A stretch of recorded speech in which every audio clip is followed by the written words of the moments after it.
Hi guys, welcome to my YouTube channel. This is Tin City with Prince Adino. Today we'll be discussing on another very interesting topic. This has to do with the church and the teenagers. We have a track record of people that have left the church, of people that have left the church and then eventually becoming somebody in quote, somebody in the society. Many a times, the very popular ones, they are from the choir, you get.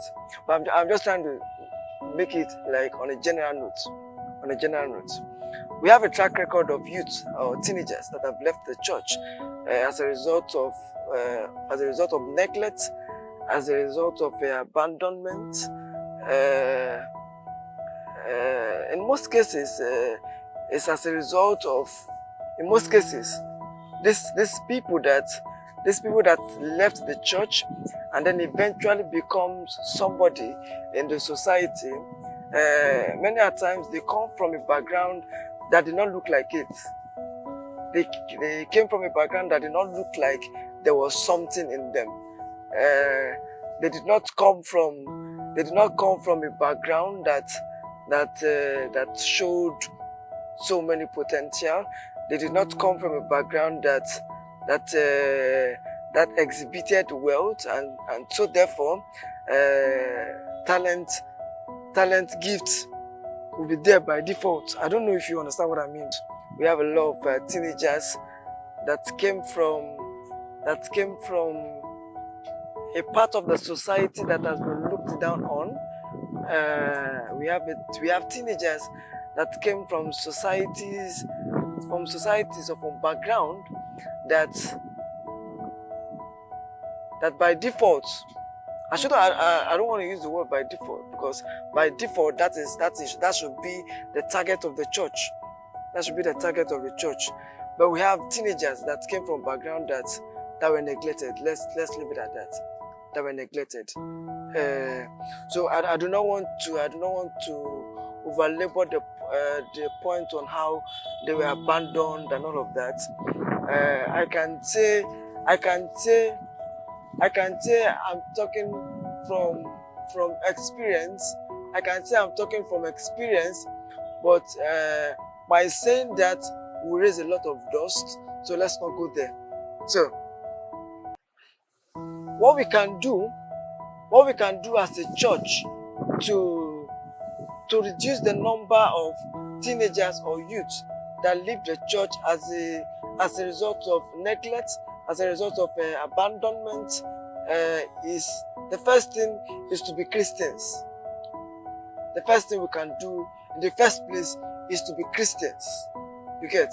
Now, when we become Christians, then we now begin to talk about discernment. Discernment, like I said before, people that have eventually become somebody in the society, in the society that left the church as a result of neglect. They did not look like it. They did not come from a background that said so much about their potential, about their gift, and about their talent. You get? We have to, as a church, we have to work on our discernment, so that God can help us to identify these things, even when they just look like hands formed in the cloud. They just look like the fist of a man formed in the cloud. You get? Even when they're just looking like that, they have not blown to for this talent or for this gift to become obvious. The church has to work on their discernment, and then it doesn't just stop there. It's one thing to discover, it's another thing to work on it. And in most cases, I've come to discover that the church doesn't do much for that talent or for that gift to be there in the first place. These things are gifts that these people are born with. So your job as the church is to discern and discover and then work on it. And then work on it. It won't just stop at the church discovering that somebody can sing. It won't just stop at somewhere you discover that this person has a nice voice, this person has the gift of evangelism, this person can talk to his fellow teenager, this person has the gift of talking, this person has the gift of influence. This person has the gift of influence because some people are born with that gift, influence. So it doesn't stop at discovering that somebody can sing. It doesn't stop at discovering that somebody can talk. It is your responsibility as the church to give this person the platform. Okay, let's take for example gospel artists like Moses Bliss and Sinach. We discovered that these people had the gift. These people had the gift in them. The talent was there already. The ministry was there already. The calling was there already from onset. It just took a general to discover that these things were there already, and then to give them the platform. And then when he gave them the platform, these people maximized it, and then they are doing well for themselves. At least from what we can see outside. These people came from a church background that discerned that these things were there.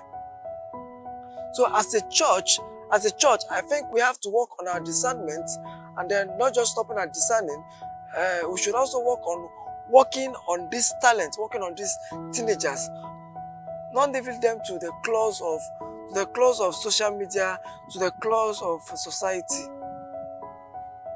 We should be able to harvest and harness this talent as a church. And so basically what I'm saying in essence, what I'm saying in a nutshell, the church should have time for their youth. The church should have time for their teenagers. Teenagers shouldn't be left alone, because when the church doesn't give their teenagers attention, believe me, social media is there to advise them. When we begin to bury some very important topics, social media is there to talk about it. And guess what? Social media makes a lot of sense. Social media, of course, are controlled by human beings. Whatever we read on social media are being uploaded by human beings that do not have the Spirit of God. And when they upload on social media, teenagers from church tend to relate more with these things that they are posting there. So it is the job of the church to make sure that social media, or to make sure that their teenagers are not caught in the claws, or are not caught up in the claws of social media. So the church should be at alert to discover,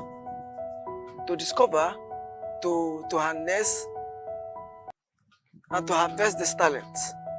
Because whether we like it or not, the teenagers, the youth, are the future of the church.